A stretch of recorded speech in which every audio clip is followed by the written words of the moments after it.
Anak-anakku kelas 2, bagaimana kabar kalian hari ini? Semoga kita semua dalam keadaan sehat dan penuh sukacita dalam berkegiatan. Hari ini kita kembali belajar bersama. Materi yang akan kita pelajari yaitu beriman berarti berbuat demi Allah. Sebelum kita mulai pembelajaran kita hari ini, mari siapkan hati kita hanya kepada Tuhan. Mari kita berdoa bersama. Dalam nama Bapa dan Putra dan Roh Kudus. Amin. Allah Bapa yang Maha Kasih, kami bersyukur kepadamu karena telah memberikan kepada kami Yesus Kristus yang rela wafat untuk menebus dosa kami. Bantulah kami agar dapat meneladan pengorbanan Yesus Kristus dalam kehidupan kami sehari-hari, di rumah dan di sekolah. Demi Kristus, Tuhan dan pengantara kami. Amin. Dalam nama Bapa dan Putra dan Roh Kudus. Amin. Anak-anak yang terkasih, setiap kali berdoa, orang Katolik biasanya mengawali doa dengan membuat tanda salib. Tanda salib itu sebenarnya doa anak-anak. Karena dengan tanda salib, kita memuliakan Allah sendiri. Tindakan membuat tanda salib menunjukkan bahwa apa yang kita lakukan itu semuanya demi Allah. Tanda salib itu juga berarti tanda kemenangan Kristus yang rela wafat di kayu salib untuk menebus dosa manusia. Sebelum kita bahas lebih dalam, silakan anak-anak simak kisah Santo Tarsisius. Tarsisius lahir pada tanggal 15 Agustus sekitar tahun 250 di Roma. Setiap pagi sebelum fajar, ia sering melewati jalan-jalan dan lorong-lorong kota Roma ke tempat orang Kristiani berkumpul. Gua-gua bawah tanah yang sebetulnya adalah kuburan, mereka gunakan sebagai tempat pertemuan. Tempat seperti itu dinamakan katakomba, yaitu sebuah bangunan yang lurus, panjang, gelap, dan ditutup oleh batu panjang. Mereka hanya berani berkumpul pada malam hari karena agama mereka dilarang. Pada zaman Kaisar Valerianus, orang-orang Kristen tidak diperkenankan untuk menerima sakramen atau tubuh Kristus dan diharuskan untuk menyembah berhala. Bila tidak mau menyembah berhala, maka akan ditangkap dan dibunuh. Pada suatu hari seperti biasa, Tarsisius pergi ke katakomba untuk mengikuti misa. Pada saat itu, Bapa Suci yaitu Sri Paus ingin mempersembahkan misa sendiri. Tetapi hanya sedikit orang yang datang karena banyak orang Kristiani sudah ditangkap dan ada pula yang mengungsi keluar kota untuk menyelamatkan diri. Namun setelah misa selesai, Bapa Suci melihat sekeliling dan berseru, "Saudara-saudaraku, saat ini ada banyak saudara kita berada di penjara. Besok mereka akan dilemparkan ke tengah singa lapar. Mereka hanya berharap agar sebelum mati di mulut singa-singa lapar itu, mereka menerima santapan kekal tubuh Yesus. Siapakah yang rela pergi ke penjara untuk mengantarkan hostia kudus? Mendengar pertanyaan itu, umat saling memandang dengan takut. Bapa Suci tidak boleh pergi. Bapa Suci pasti ditangkap, kata salah seorang umat. Dari umat yang hadir ada seorang serdadu Roma yang baru saja bertobat. Mantan serdadu ini menawarkan diri untuk melakukan tugas itu. Namun umat juga keberatan karena mantan serdadu ini pun sedang dicari-cari. Tarsisius merasa mampu melaksanakan tugas mulia itu. Tanpa bersuara, ia menengadah ke arah ibunya. Ibunya mengerti maksud Tarsisius dan menganggukkan kepala. Tarsisius berdiri dan berkata, "Bapa Suci, biarkan saya ke sana membawa tubuh Kristus untuk saudara-saudara kita." Bapa Suci menggeleng. "Engkau masih terlalu kecil. Kalau serdadu Romawi menangkapmu, apa yang akan kau perbuat?" Tarsisius berusaha meyakinkan Bapa Suci. "Percayalah Bapa Suci, saya akan berhati-hati dan menjaga Ekaristi Maha Kudus ini supaya tiba dengan selamat." Melihat keberanian Tarsisius, Bapa Suci lalu membungkus sakramen Maha Kudus dan memberikannya kepada Tarsisius. Pada pagi-pagi benar, Tarsisius berjalan menyusuri setiap katakomba dan menuju penjara tempat para tawanan berada. Dia membawa hostia suci dalam kotak emas dan dikalungkan pada lehernya serta menutupinya dengan toga yang ia pakai. Perjalanan melewati daerah yang dijaga serdadu Romawi aman. Namun justru saat melewati lapangan tempat teman-teman Tarsisius sedang bermain, halangan muncul. Teman-temannya mengajaknya bermain, namun Tarsisius menolak. Teman-temannya heran. Mereka lalu mengerumuni Tarsisius. Ketika mereka melihat Tarsisius memegang sesuatu di tangan, mereka menarik tangan Tarsisius dan berusaha melihat apa yang ada di dalamnya. Tarsisius tidak melepaskan tangannya. Bahkan ia semakin kuat mempertahankan apa yang sedang dipegangnya. Akhirnya Tarsisius jatuh. Satu di antara anak-anak itu kesal karena tidak berhasil melepaskan tangan Tarsisius. Katanya, "Ayo kita buktikan siapa yang paling kuat." Ia mengambil batu dan melemparkannya ke arah Tarsisius. Tarsisius diam saja, tangannya tetap tak terbuka. Ia semakin kuat memeluk sakramen Maha Kudus di dadanya. Anak-anak itu semakin marah dan brutal.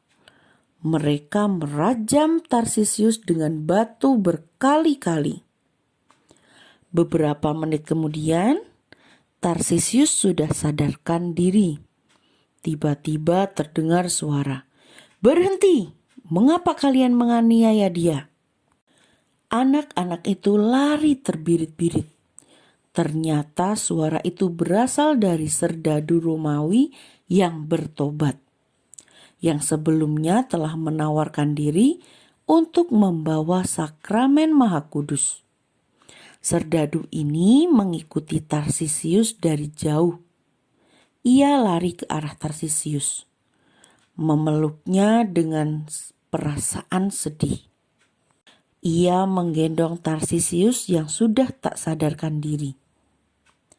"Tarsisius, Tarsisius," panggilnya dengan suara halus. Tarsisius membuka matanya yang memar dan berkata pelan, "Tubuh Kristus masih di tanganku." Setelah itu, ia meminta tolong kepada prajurit tersebut untuk mengantarkannya kepada para tawanan. Setelah prajurit itu bersedia untuk membawa hosti suci, Tarsisius pun dibawa ke rumah orang Kristiani terdekat dan ditinggalkan karena prajurit itu hendak mengantarkan komuni suci secara diam-diam kepada para tawanan. Tak lama kemudian, Tarsisius meninggal karena lukanya terlalu parah. Ia dimakamkan di Katakumba Calictus di Jalan Apia, dekat makam para paus. Berdasarkan peristiwa tersebut, gereja memilih dia menjadi pelindung akolit karena ia telah mengorbankan hidupnya demi Ekaristi Kudus. Martir suci ini diperingati setiap tanggal 15 Agustus. Perjuangan Tarsisius sungguh luar biasa ya anak-anak. Santo Tarsisius adalah seorang martir awal gereja Kristen yang hidup pada abad ketiga. Dia adalah seorang pelayan akolit atau putra altar. Ia rajin sekali mengikuti perayaan Ekaristi. Tarsisius suka membantu pastor dan juga Bapa Suci karena pada waktu itu agama Kristen di Roma dilarang oleh Kaisar Valerianus. Orang Kristen dilarang untuk merayakan misa atau Ekaristi. Jika orang Kristen ketahuan merayakan misa, mereka akan ditangkap dan dimasukkan ke penjara. Maka orang-orang Kristen biasanya merayakan misa di Katakumba. Nah, Tarsisius membantu Bapa Suci mengantar hosti kudus ke penjara. Karena orang-orang Kristen di penjara ingin menerima tubuh Yesus. Santo Tarsisius tetap mempertahankan hosti kudus. Karena itu adalah Yesus sendiri. Ia dipukul oleh teman-temannya karena ia tidak mau memberikan hosti kudus kepada teman-temannya. Karena teman-temannya mencurigai dia sebagai pengikut Yesus, maka ia pun dipukul sampai meninggal. Sekarang anak-anak silakan simak kisah Yesus disalibkan. Salibkan dia. Kejahatan apa yang dilakukan orang ini? Jika engkau membebaskan dia, engkau bukanlah sahabat Kaisar. Orang yang menganggap dirinya raja, ia melawan Kaisar. Maka mulailah timbul kekacauan, sehingga Pilatus mengambil air dan membasuh tangannya di hadapan orang banyak dan berkata, "Aku tidak bersalah atas darah orang ini. Itu urusan kamu sendiri."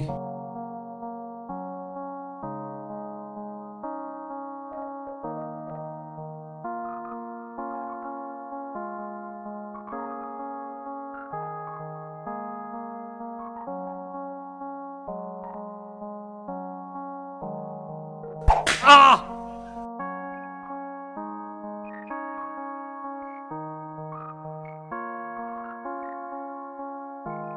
Ah! Ah! Cepat, cari orang yang akan membantunya. Siapa dia? Kamu, cepat ke sini. Saya tidak bersalah.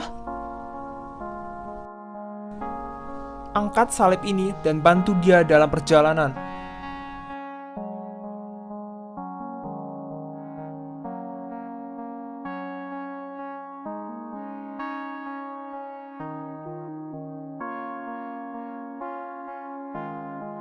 Maka sampailah Yesus di Golgota. Para prajurit mulai mempersiapkan penyalipan. Ini adalah hari yang menyedihkan bagi pengikut-pengikut Yesus, namun tidak bagi para prajurit dan imam-imam besar. Bapa, ampunilah mereka, sebab mereka tidak tahu apa yang mereka perbuat. Orang lain kau selamatkan. Jika benar engkau Mesias, selamatkanlah dirimu.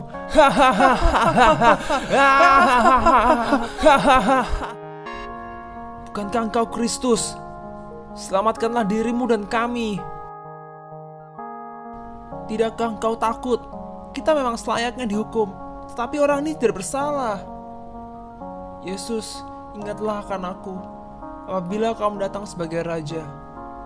Sesungguhnya hari ini juga engkau akan bersama dengan aku dalam Firdaus.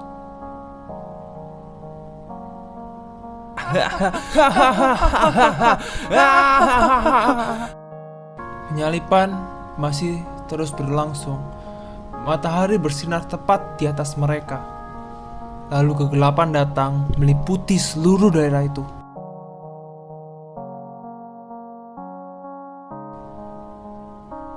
Allahku, Allahku, mengapa engkau meninggalkan aku? Sudah selesai. Ya Bapa, ke dalam tangan-Mu kuserahkan nyawaku.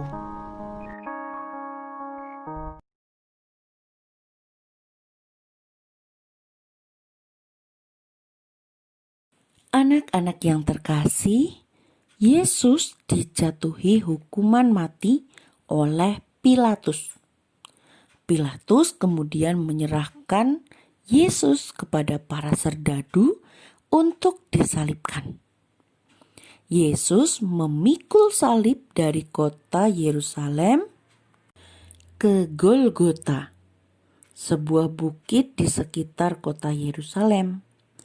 Golgota artinya tempat tengkorak. Yesus menerima hukuman mati di kayu salib karena Ia mau menyelamatkan manusia dari dosa.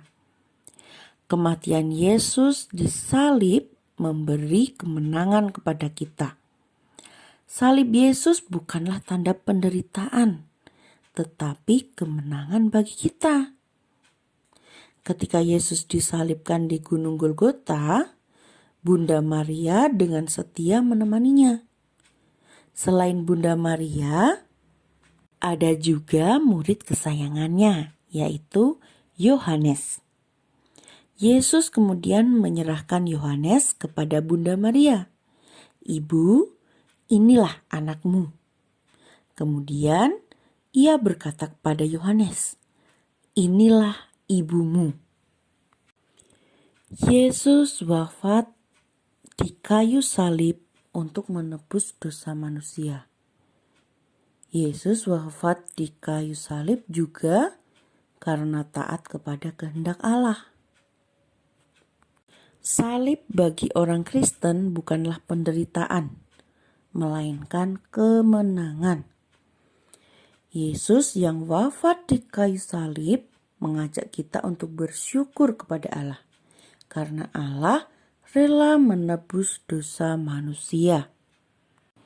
Kita juga diminta rela berkorban bagi orang lain, seperti Santo Tarsisius yang rela mengorbankan dirinya untuk mengantar hosti kudus kepada orang-orang di penjara.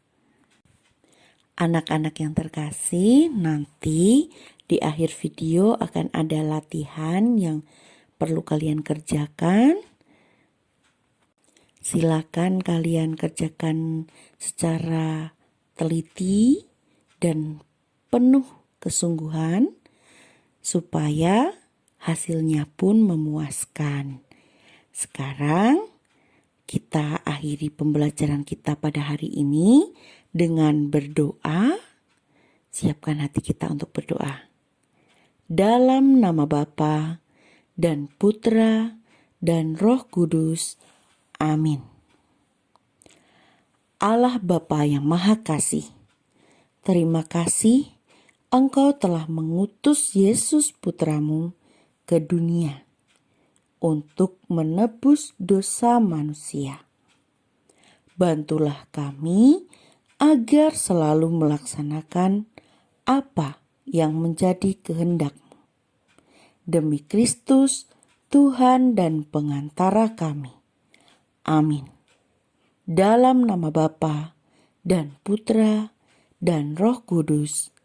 Amin.